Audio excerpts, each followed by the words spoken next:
Dancing with the Stars judge Julz Tocker is our own Billy Elliot. A young Julian Tocker remembers the fear as his college boss entered the blacked-out Hat Pie tunnel that connects Wellington to its southern suburbs. The boys on the bus would yell "Lights out, driver." The interior bus would turn black. And then the fists from Tucker's high school peers would hit his body. I'll never forget the school boss. It was diabolical. They'd come and just beat me up, the Dancing with the Stars judge recalls, while sitting in a busy Karori cafe. The harsh winter sun streams through the window behind him as his aviator sunglasses sit in the middle of the table. He's just finished his brunch in his old, stomping town, and soon he'll be taking a trip down memory lane to his old primary school at St. Teresa's. I feel quite passionate about coming back to talk to the kids about not letting people bully them, and to not let it affect them, and to always stay true to what you want to do, he says. If you have a passion for acting, or singing, if it's drama, or dance, or playing an instrument, whatever it is, I really want to try to push that, and as long as you keep following that passion, you know it could be for a hobby, or a career, it doesn't matter. If you love it, do it. Because despite the adversity Tucker encountered, that's exactly what he did. Life hasn't always been a ballroom dance for the 30-year-old judge. Similar to the British film Billy Elliot, where the young ballet dancer hides his love of dance from his boxing fanatic father, Tocker too grew up in a sport-dominated family, in this case rugby. His father was a rugby player turned head coach, his sister married former New Zealand Maori and Ricky Flutie, and his brother, J.P. Tocker, is a former player and rugby commentator. Dancing, Tocker says, was never really an option. But the young athlete, who had a foot in rugby, cricket, water polo, basketball, athletics and tennis, as well as drama and speech, saw on television a couple dancing. He wanted to give it a shot.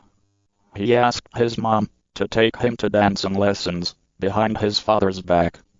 When Tucker's mom stood at the edges of the dance studio, watching her son, he asked her to leave.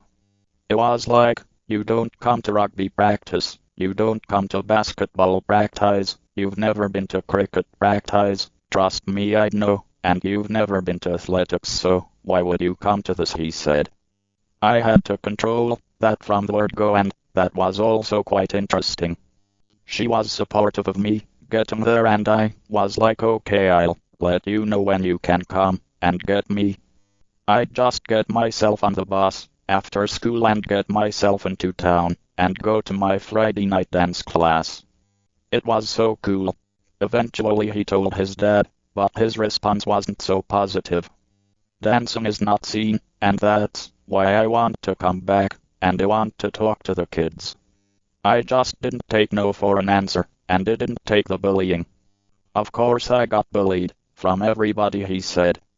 As Tucker arrives at St. Teresa's, a few kids stare and take snaps with their mobile phones, but it's the moms that are the first to get selfies with the dancing star. His teachers remember him as the flamboyant kid that loved school discos and just made things happen. As a student, he'd sellotape plastic bags on the windows of the same school hall where he's teaching today's school kids also, to make a Matrix-like production. He was just so fun, the school secretary Brendan McCabe recalls of him. You always got things organized. Tucker took to dancing at 12 years old. He was about to transition to St. Patrick's College in Kilburnie, where, considering leaving to take up his future in dance, he would encounter even more doubters. In my college, they said, didn't know if this is a good idea. Are you sure you know what you are doing? Should stay, he says. And I'm like, I'm out. You don't even know what I do, you've never seen me dance, you've never seen me perform, you don't even know, so don't give me information on something you don't even know anything about. I look back at that and I remember I was sitting there in the big school assembly at college with 1,000 boys, and it was like, I know I'm going to do something else. He left school at 16 and went to Australia. From there he went to London, Italy, back to London, lived between Asia and London, and then to America. Since then he's played the lead role in the 2017 Dirty Dancing USA Broadway Tour, was a former NZ Latin champion, Australian Latin and Ballroom champion, and was placed in the World Latin American semi-finalist titles in 2012. He's been involved in Dancing with the Stars Australia and the USA as a professional dancer, choreographer, and co-host for the 2015 and 2016 Dancing with the Stars after show. He also worked with Hollywood actors Ryan Gosling and Emma Stone in the musical film La La Land. It was one of those surreal moments where you go, am I seriously just sitting here on the ground eating tender greens house food chain with Ryan? And he just gave me his salad because I was really hungry still. It was a real special moment.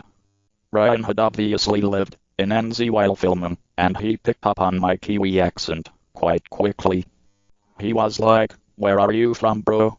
And I was like, "How can you even do that accent? How do you know?" And then he was like, "Oh, I lived in New Zealand for a while," and I was like, "WHATSO, we bromanced about NZ."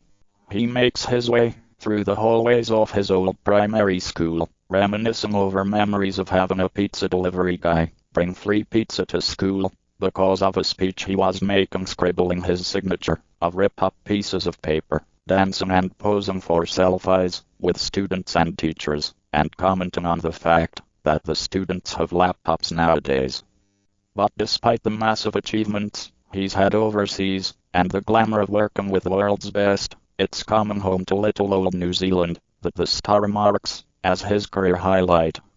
To be honest with you, it's so full circle because, coming from a country and schools of people not accepting me as a dancer, and to come home and just be like, here I am, and I have continued doing what I wanted to do when you all said no, I've continued and I haven't given up. I'm not going to give up. Stuff.